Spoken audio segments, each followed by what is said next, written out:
अस्सलाम वालेकुम स्टूडेंट, उम्मीद है आप लोग खैरियत से होंगे। आज आप लोगों के पास आईकॉम का ही मतलब एक इंटर लेवल का ही है, उसके अलावा भी मतलब जितने भी अकाउंट से रिलेटेड बच्चे कोई भी कोर्सेज कर रहे हैं उन सब में ही आता है। और इसमें हम लोगों के पास है कैपिटल और रेवेन्यू एक्सपेंडिचर। ये एक बड़ा खास चैप्टर है जो आगे जाके आप लोगों का प्रैक्टिकल लाइफ में भी मतलब काम आता है। बहुत से ऐसे चैप्टर हैं जिनमें ये एक बड़ा खास चैप्टर है, क्योंकि आप लोगों को कैपिटल और रेवेन्यू नेचर के एक्सपेंडिचर को बताना होता है कि कौन से कैपिटल नेचर के हैं, कौन से रेवेन्यू नेचर के हैं। तो यहाँ पे मैंने मुख्तलिफ इसी चैप्टर के अंदर मुख्तलिफ पार्ट बना लिए हैं। एक मैंने सबसे पहले बनाया कैपिटल एक्सपेंडिचर क्या होगा, रेवेन्यू एक्सपेंडिचर क्या होगा, जो बेसिक हमारा टॉपिक है। और एक डेफर्ड रेवेन्यू एक्सपेंडिचर कौन से होंगे, और कैपिटल रसीद क्या है, रेवेन्यू रसीद क्या है। इसी तरह हम लोगों के पास कैपिटल प्रॉफिट क्या है, कैपिटल लॉस क्या है, रेवेन्यू प्रॉफिट क्या है, रेवेन्यू लॉस क्या है। तो ये स्टूडेंट हम लोगों के पास जो है डिफरेंट एक्सपेंडिचर हैं और डिफरेंट रिसीट्स हैं, कोई प्रॉफिट है कोई लॉस है, लेकिन उनके नेचर के मुताबिक हमें देखना है कि ये क्या चीजें हैं। और इनको समझने के लिए मैं आप लोगों को कुछ इसका पॉइंट बता दूंगा, की पॉइंट, कि अगर ये बात होगी तो आप लोग समझ जाइएगा कि ये कैपिटल एक्सपेंडिचर है, और अगर ये बात दिखी होगी तो आप लोग समझ जाइए कि रेवेन्यू एक्सपेंडिचर है। ठीक है, तो वो सारी चीजें मैं आप लोगों को जो की पॉइंट्स हैं वो बता देता हूँ। देखिए सबसे पहला तो, और इनके हम लोगों को जो इंटर में आता है क्वेश्चन वो ये आता है कि आप बताएं कि ये कैपिटल और रेवेन्यू एक्सपेंडिचर है, और एक आगे आपने बताना होता है रीजन दें। रीजन भी बताएं कि ये कैपिटल एक्सपेंडिचर क्यों है, रेवेन्यू एक्सपेंडिचर क्यों है, उसकी वजह भी बताएं। तो जैसे हम लोगों के पास सबसे पहले आते हैं कैपिटल एक्सपेंडिचर की तरफ। तो कैपिटल एक्सपेंडिचर हम लोगों के पास सबसे पहले आप लोग याद रखिएगा, जो भी लॉन्ग टर्म के एक्सपेंडिचर होंगे, लॉन्ग टर्म के एक्सपेंडिचर होंगे, ठीक है, तो आप लोगों के पास कोई भी लंबे अरसे के अखराजात हैं जो कि आप लोगों के पास लॉन्ग टर्म के एक्सपेंडिचर हैं। और एक और बात, जब भी आप लोग कोई भी फिक्स एसेट परचेज करोगे, फिक्स एसेट आप लोग जैसे मोटर वैन है, कोई आप लोगों के पास कार है, व्हीकल है, फिर फर्नीचर है, प्लांट एंड मशीनरी है, कोई ऑफिस कंप्यूटर है, ऑफिस टेबल है, या कोई भी आप लोगों ने बड़ा एसेट परचेज किया है, तो वो भी आपके लंबे अरसे तक आप लोगों के वो एक्सपेंडिचर जो है आपके काम आते हैं। तो हम लोग मतलब फिक्स एसेट परचेज करते वक्त जो होते हैं, ठीक है, आप फिक्स एसेट परचेज कर रहे हो, उसके ऊपर जो आप लोगों के खर्चे हो रहे हैं, मतलब जो पैसे आप लोगों ने किए हैं, वो भी कैपिटल एक्सपेंडिचर में आएंगे। जैसे आपने किसी बिजनेस की गुडविल परचेज की है, गुडविल का मतलब जो उसकी रेप्यूट है, वो बिजनेस का नाम है, किसी चलते हुए बिजनेस का आप लोगों के पास जो नाम है, उससे आप लोग कहोगे कि ये आप लोगों के पास मतलब कैपिटल एक्सपेंडिचर है, अगर गुडविल भी परचेज करते हो। ठीक है, आप पेटेंट लेते हो, पेटेंट राइट्स लेते हो, आप लोग कार लेते हो, मोटर व्हीकल लेते हो, फर्नीचर लेते हो, बिल्डिंग लेते हो, लैंड लेते हो, ये सारी चीजें अगर आप लोग परचेज करते हो तो आप लोगों के पास ये सारी चीजें जो आप लोग परचेज करते हो वो आप लोगों के पास आती हैं कि सब फिक्स एसेट परचेज में आती हैं। ठीक है, अब उसके बाद आप लोगों के पास आता है कि आप लोगों का बिजनेस उससे एक्सपैंड हो, कोई भी ऐसे एक्सपेंडिचर जिनसे आप लोगों का बिजनेस एक्सपैंड हो रहा है, मतलब आप लोगों का बिजनेस उससे बढ़ रहा है और आप लोगों के बिजनेस की अर्निंग कैपेसिटी भी उससे बढ़ रही है। या आपका कोई भी एसेट है तो उससे आप लोगों की अर्निंग कैपेसिटी बढ़ी है, आपने उस एसेट की मतलब एक्सटेंशन की है या उसको रिप्लेस किया है, या वन आउट पार्ट था कोई आप लोगों के पास किसी मशीनरी का या किसी भी चीज का, प्लांट का, वो आप लोगों ने चेंज किया है, तो वो भी आप लोगों के पास लॉन्ग टर्म के एक्सपेंडिचर होंगे। ठीक है, तो पहली चीज तो ये आप लोगों ने बताना है कि लॉन्ग टर्म एक्सपेंडिचर है, ठीक है, जो कि मोर देन 1 ईयर आप लोगों के पास खर्चा होता है। रेवेन्यू एक्सपेंडिचर आता है दूसरे नंबर पे, इनको हम लोग कहते हैं जो आप लोगों के पास डे टू डे एक्सपेंडिचर होते हैं, डे टू डे एक्सपेंडिचर। देखें इसमें बहुत कॉमन एक एक्सपेंडिचर है जो कि आप लोग अपने बिजनेस की गुड्स परचेज करते हो। तो जब भी आप लोग बिजनेस की गुड्स परचेज करोगे, उस पे जब भी आप लोग खर्चा करोगे चीजें परचेज करने पे, लेकिन यहाँ गुड्स परचेज होगी और यहाँ पे कैपिटल में आप लोगों के पास कोई एसेट परचेज होगा, कोई बड़ी चीज, और यहाँ पे वो नाम देगा गुड्स का। ठीक है, तो जब भी आप लोगों को गुड्स के, मर्चेंडाइज के, या कोई भी आप लोगों को आइटम के उससे परचेज किए हैं, डेली जो हमारी परचेजेज हैं, तो वो आप लोगों का रेवेन्यू एक्सपेंडिचर होगा, क्योंकि हर बिजनेस के अंदर रोजाना कोई ना कोई चीज जो उनका रॉ मटेरियल वगैरह होता है वो परचेज होता रहता है, और भी छोटी मोटी चीजें परचेज होती रहती हैं, तो वो गुड्स परचेज में आएंगे। ठीक है, अब यहाँ पे आप लोगों के पास कोई मतलब रेंट पेड किया है, कोई आप लोगों ने कमीशन पे किया है, कोई इंटरेस्ट पे किया है, कोई आप लोगों ने छोटे मोटे एक्सपेंडिचर किए हैं, ठीक है, कोई एंटरटेनमेंट के एक्सपेंसेस किए हैं, कोई फी पे की है, कोई यूनिफॉर्म के चार्जेस आप लोगों ने पे किए हैं, या कोई भी आप लोग कह लें कोई छोटा खर्चा किया है, मतलब जो कि 1 साल से कम अरसे का है, ठीक है, तो हम लोग उन्हें कहेंगे, तो मतलब आप इन्हें डेली एक्सपेंडिचर भी कह सकते हो, डेली एक्सपेंडिचर भी। तो अभी तक हम लोगों के पास इसकी नेचर भी हम लोगों को मालूम होगी। ऐसे खर्चे जो बहुत छोटे अरसे के हों, जैसे आपने यूनिफॉर्म परचेज किया स्टाफ का या किसी भी जगह का, तो यूनिफॉर्म आपको पता है आप लोग परचेज करते रहते हो, तो वो रेवेन्यू एक्सपेंडिचर है। आपने कोई रेंट पे किया है, कोई सैलरी पे की है, कोई कमीशन पे किया है, कोई लीगल फीस दी है, आप लोगों ने कोई मतलब लॉयर को पैसे दिए हैं, आप लोगों ने कोई किसी भी जगह पे कोई आप लोगों ने छोटा मोटा खर्चा किया है, वो सारे रेवेन्यू एक्सपेंडिचर में ही आएंगे, ठीक है, क्योंकि वो हमारे डे टू डे एक्सपेंडिचर है, डेली एक्सपेंडिचर है, और उनमें बहुत कॉमन है आप लोगों के पास जो कि यूनिफॉर्म कॉस्ट आती है या आपके पास गुड्स परचेज आती हैं, तो ये बड़े कॉमन एक्सपेंडिचर है। डेफर्ड रेवेन्यू एक्सपेंडिचर, डेफर्ड का मतलब होता है फ्यूचर, रेवेन्यू का मतलब इनकम और एक्सपेंडिचर का मतलब खर्चा। ऐसे खर्चे जो कि मुस्तकबिल में आपको कोई आमदनी देते हैं, ठीक है, तो इन्हें हम लोग क्या कहते हैं, डेफर्ड रेवेन्यू एक्सपेंडिचर। हम लोगों के पास इनमें होते ही भी कैपिटल नेचर की हैं, लेकिन इनमें कुछ आप लोगों को थोड़े से एक्सपेंडिचर बता देता हूं जो बड़े कॉमन होते हैं। अगर आप कोई न्यू प्रोडक्ट को मतलब बना रहे हो, ठीक है, तो जब भी आप कोई न्यू प्रोडक्ट मैन्युफैक्चरिंग करोगे तो आपके डेफर्ड रेवेन्यू एक्सपेंडिचर होंगे। या एक हम लोगों के पास आता है प्रीलिमिनरी, ठीक है, प्रीलिमिनरी एक्सपेंडिचर अगर आप लोग करेंगे तो ये आप लोगों के पास होते हैं इब्तदाई खर्चे। जब भी कोई कारोबार शुरू किया जाता है तो उससे पहले आप बिजनेस अपना सेटअप लगाता है, तो इस तरह के खर्चों को प्रीलिमिनरी एक्सपेंडिचर कहते हैं, इब्तदाई खर्चे, शुरुआत के खर्चे। तो ये भी आप लोगों के आने वाले वक्तों में आपको फायदा देते हैं, तो ये भी डेफर्ड रेवेन्यू एक्सपेंडिचर कहलाएंगे। इसी तरह आप लोगों के पास है कोई रिसर्च पे, आप लोग कोई भी रिसर्च और डेवलपमेंट पे और कोई भी डेवलपमेंट के ऊपर आप लोग एक्सपेंडिचर कर रहे हो, ठीक है। अगर किसी भी प्रोडक्ट की आप लोग रिसर्च और डेवलपमेंट पे पैसे लगा रहे हो तो वो वाले पैसे भी आप लोगों के किस में आएंगे, डेफर्ड रेवेन्यू एक्सपेंडिचर में आएंगे। तो ये तीन तो आपके कॉमन है। तो इंटर लेवल में आपको ज्यादातर ये नाम से पता लग जाता है, कोई भी ऐसा एक्सपेंडिचर जिसमें कोई न्यू प्रोडक्ट ले रहे हो, कोई भी ऐसा एक्सपेंडिचर जो कि प्रीलिमिनरी एक्सपेंडिचर है नाम दिया होगा, या कोई भी रिसर्च और डेवलपमेंट के एक्सपेंडिचर, तो ये बड़े कॉमन एक्सपेंडिचर है। इन सबको आप लोग डेफर्ड रेवेन्यू के हेड में आप लोग इन्हें रखोगे। अब आता है आप लोगों के पास यहां तक दोगे एक्सपेंडिचर, बहुत कॉमन आप लोगों के इंटर में जो क्वेश्चन आता है उसमें आप लोगों को 5-7 ट्रांजैक्शंस दी होती हैं और वो पूछता है कि आप लोग बता देंगे कैपिटल एक्सपेंडिचर है कि रेवेन्यू एक्सपेंडिचर है। तो यहां तक अगर आप लोग यहां तक भी अगर इसे पक्का कर लेते हैं तो आईकॉम के इंटर के बच्चों के तो तकरीबन यहां पे क्वेश्चन पूरा कंप्लीट हो जाता है, जिसमें कैपिटल एक्सपेंडिचर, रेवेन्यू एक्सपेंडिचर और डेफर्ड रेवेन्यू एक्सपेंडिचर की ज्यादा आप लोगों के पास ट्रांजैक्शंस होती हैं और उनके बारे में आपने बताना होता है, ठीक है। तब आ जाता है हम लोगों के पास कुछ और चीजें जो मतलब थोड़ी सी तरह हटके हैं, जिनमें आप लोगों के पास कैपिटल रसीद है, रेवेन्यू रसीद है। देखिए ये जरा थोड़ा मुख्तलिफ है। जैसे फॉर एग्जांपल मैं कहता हूं कैपिटल रसीद, तो आप लोग जब भी कोई फिक्स एसेट सेल करते हो, कैपिटल एक्सपेंडिचर क्या था, जब कोई फिक्स एसेट परचेज कर लेते हैं।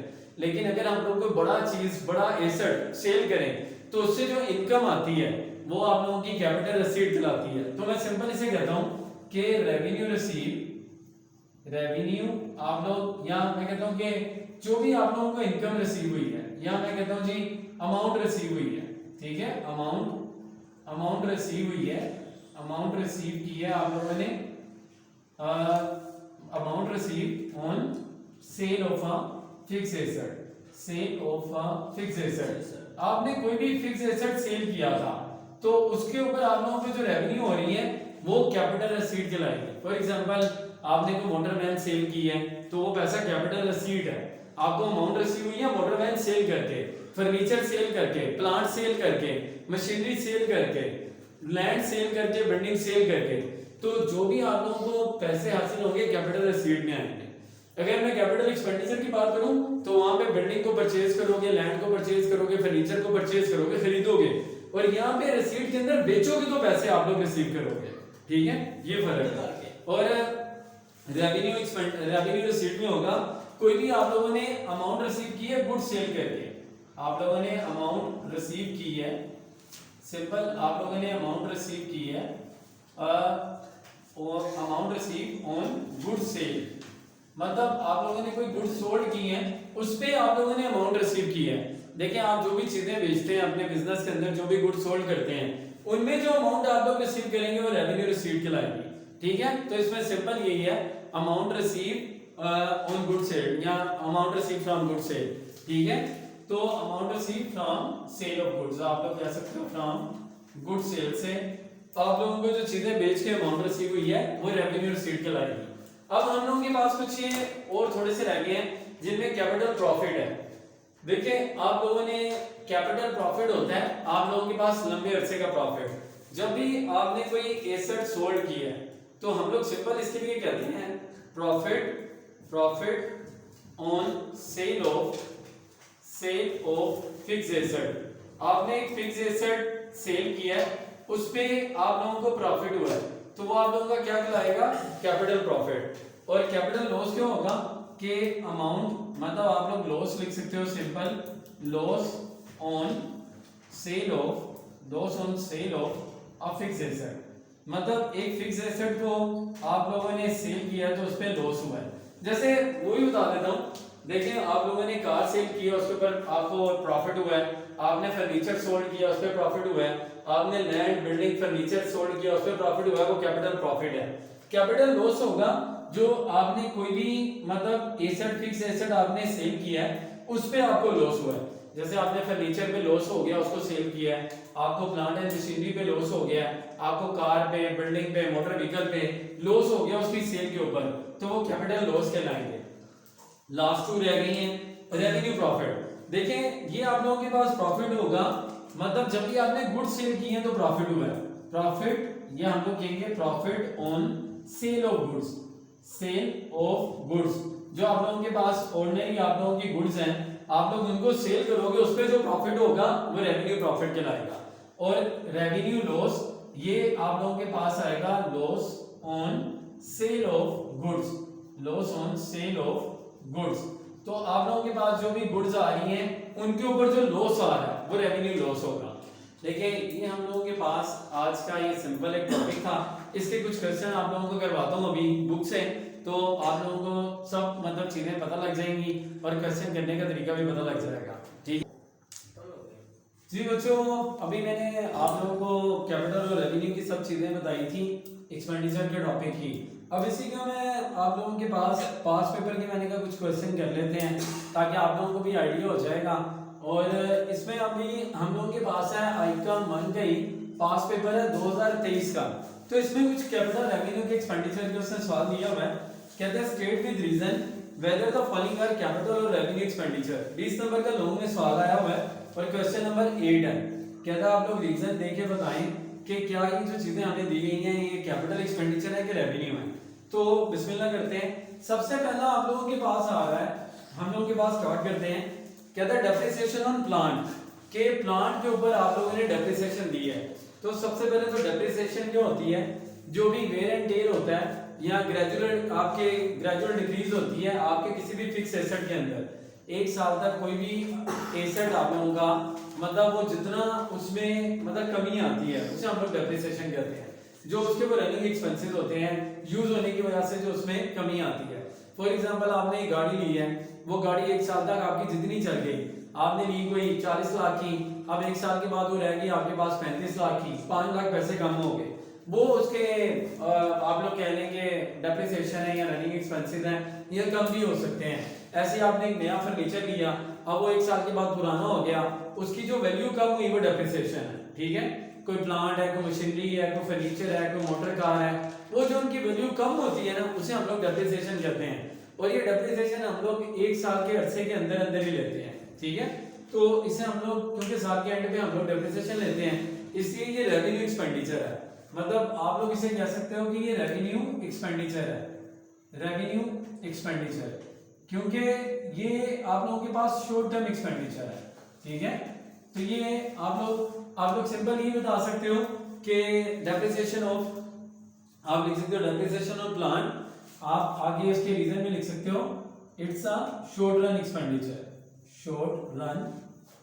It's a short run expenditure, कि ये एक शॉर्ट रन एक्सपेंडिचर है, या उसको आप लोग ये भी कह सकते हो कि ये डे टू डे एक्सपेंडिचर है, यहाँ से आप ये भी कह सकते हो कि इट्स अ रूटीन एक्सपेंडिचर, ठीक है, शॉर्ट टर्म बेहतरीन है, ठीक है।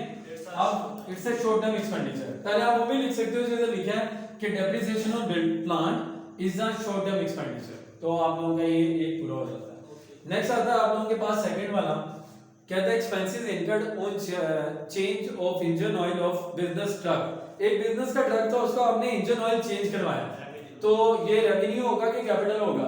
रेवेन्यू, क्योंकि इंजन ऑयल तो आप लोग हर माह के बाद या 2 माह के बाद या 20 दिन के बाद भी चेंज करवाते हो, तो ये भी रेवेन्यू एक्सपेंडिचर ही है। तो आप इंजन ऑयल चेंज करवा रहे हो, ये भी रेवेन्यू एक्सपेंडिचर है, तो इसका रीजन भी आप लोग क्या लोगे? वो सेम यही आएगा, it's a day to day expenditure या it's a short term expenditure, same यही रीजन आएगा, ठीक है, तो आप ये लिखोगे। उसके बाद आता है, कहता है आप लोगों के पास carriage on furniture purchase. Carriage कहते हैं आप लोगों ने जो किराया वगैरह लिया है किसी रेडी का, टांगे का या पिकअप का या किसी भी चीज का, तो आपने फर्नीचर परचेज किया है, उस पे आप लोगों ने कोई किराया लिया है। लेकिन देखिए परचेज क्यों हो रहा है फर्नीचर, तो ये लॉन्ग टर्म होगा कि शॉर्ट टर्म? लॉन्ग टर्म, क्योंकि फर्नीचर आप एक दफा ही परचेज करोगे, हर रोज तो नहीं परचेज करोगे, तो आपके बिजनेस में एक दफा ही फर्नीचर आएगा। अगर आपके बिजनेस का फर्नीचर का कारोबार नहीं है, तो मतलब आप अपने बिजनेस के लिए फर्नीचर मंगवाओगे, तो ये एसेट होगा, फिक्स एसेट होगा, तो ये लॉन्ग टर्म एक्सपेंडिचर होगा। आप लोग यहाँ पे कहोगे कैपिटल एक्सपेंडिचर, ठीक है, कैपिटल एक्सपेंडिचर। तो ये आप लोगों के पास बस ये देखिएगा कि वो शोरूम ना हो फर्नीचर का, जहाँ पे फर्नीचर रुकाने ही आ रहा है और बिक भी रहा है, रीसेल वाला ना हो, ठीक है, क्योंकि ये आपने अपने बिजनेस के यूज के लिए मंगवाया है, तो इसको आप लोग कहोगे फर्नीचर परचेज, इट्स अ, आगे ये लिखोगे फर्नीचर परचेज, फिर it's a long term expenditure, long term expenditure. जी आप सही कह रहे हैं। अब बच्चों यही है, और इसके बाद आप लोगों के पास आ रहा है, कहता है कि इंटरेस्ट ऑन लोन, आप लोगों ने कोई कर्जा लिया था, उस पे आप लोगों ने इंटरेस्ट दिया है, इंटरेस्ट ऑन लोन, तो लोन के ऊपर आप लोग इंटरेस्ट तो देते रहते हैं, साल में हर माह भी दे सकते हैं, 6-6 माह के बाद भी दे सकते हैं, तो हम लोग रेवेन्यू कहते हैं, तो ये रेवेन्यू एक्सपेंडिचर है, रेवेन्यू एक्सपेंडिचर। तो इसके लिए रीजन आप लोगों को मालूम ही है, इट्स अ शॉर्ट टर्म या डे टू डे एक्सपेंडिचर, तो इट्स अ शॉर्ट टर्म, आप लोग कह सकते हो it's a short term expenditure, short term expenditure, क्योंकि ये आप लोगों के पास डेली नेचर के हैं, तो रूटीन में ही हो रहे हैं, ऑर्डिनरी कोर्स ऑफ बिजनेस में ही आते हैं। तो उसके बाद आप लोगों के पास बच्चों आ रहा है, कहता है कॉस्ट ऑफ एक्वायरिंग गुडविल। आपने किसी चलते हुए कारोबार की गुडविल ली है, जैसे कोई बहुत मशहूर कॉलेज है उसकी फ्रेंचाइज ले ली है, या बहुत मशहूर बेकरी है उसकी फ्रेंचाइज ले ली है, या कोई बिजनेस ही बहुत मशहूर है उसकी आपने कोई आउटलेट ले ली है, तो ये क्या होगा? लॉन्ग टर्म का, तो ये बड़ा खर्चा है, कैपिटल एक्सपेंडिचर होगा, तो कैपिटल एक्सपेंडिचर। तो आप लोग बता सकते हो कॉस्ट ऑफ गुडविल, आप किसी भी चलते हुए कारोबार की गुडविल, उसकी कारोबार का नाम लोगे, तो वो आप लोगों के पास it's a long term expenditure होगा, it's a long term expenditure, कि ये एक लंबे अरसे का खर्चा है, ठीक है। और उसके बाद आप लोगों के पास आएगा, कहता है purchase of furniture for resale. आपने फर्नीचर खरीदा है और आपका फर्नीचर का शोरूम है, आप रीसेल के लिए ले रहे हो, रीसेल का मतलब होता है दोबारा बेचने के लिए, रेवेन्यू, तो ये आपकी गुड्स ही हैं, ठीक है, तो ये रेवेन्यू एक्सपेंडिचर होगा, ठीक है, रेवेन्यू एक्सपेंडिचर। और यहाँ आप लोग बताएंगे कि ये क्या है, शॉर्ट टर्म या day to day expenditure, short term expenditure, short term expenditure. और इसी तरह बच्चों आप लोगों के पास आ रहा है नेक्स्ट, कहता है wages paid for foundation of plant. आपने एक प्लांट की फाउंडेशन की है, तो मतलब प्लांट एक मतलब आपने इंप्लीमेंट किया है, प्लांट जो एक बड़ा एसेट होता है, जैसे कोक का प्लांट है, जैसे कोई बड़ी मशीनरी आप लोग लेके आए हो, ठीक है, प्लांट एंड मशीनरी जिसे कहते हैं, तो इसे हम लोग कहते हैं कि ये क्या है, या कोई ये आप लोगों के पास लॉन्ग टर्म ही है, ठीक है, तो ये भी आप लोगों के पास कैपिटल एक्सपेंडिचर होगा, क्योंकि ये लॉन्ग टर्म एक्सपेंडिचर है, तो ये भी कैपिटल एक्सपेंडिचर होगा, कैपिटल एक्सपेंडिचर। तो आप लोग कहोगे it's a long term expenditure, it's a long term expenditure, expenditure. और लास्ट पॉइंट आ रहा है स्टूडेंट हम लोगों के पास इसका, जो कि कह रहा है कि amount spend on uniform of employees, आपने एम्प्लॉइज का यूनिफॉर्म लिया है तो ये क्या होगा, रेवेन्यू, क्योंकि यूनिफॉर्म आप लोग परचेज करते ही रहते हैं, तो ये आप लोगों के पास हो जाएगा रेवेन्यू एक्सपेंडिचर, रेवेन्यू एक्सपेंडिचर। ठीक है बच्चों, ये आप लोगों के पास यहाँ पे लिखोगे it's a short term expenditure, short term expenditure. तो ये बच्चों आप लोगों के पास है, ये वाला 2023 का पेपर है, तो इसको आप लोग करंटली देखिएगा, और आप लोगों के पास नेक्स्ट इसी तरह से मैं एक पूरा अगला लेक्चर होगा जिसमें मैं आप लोगों के पास 2022 और 21-20 के और 2019 तक के पेपर करवाऊंगा। और बस अगर आप इतने 5 साल के पेपर भी कर लेते हैं तो मुझे उम्मीद है कि ये इन्हीं में से आपको कोई पेपर में भी क्वेश्चन आ जाएगा। तो नेक्स्ट लेक्चर का वेट कीजिएगा, इंशाल्लाह आपको नेक्स्ट लेक्चर मेरा इसी में नेक्स्ट पेपर का मिल जाएगा। ठीक है बच्चों, बहुत शुक्रिया, अपना ध्यान रखिएगा, अल्लाह हाफिज़।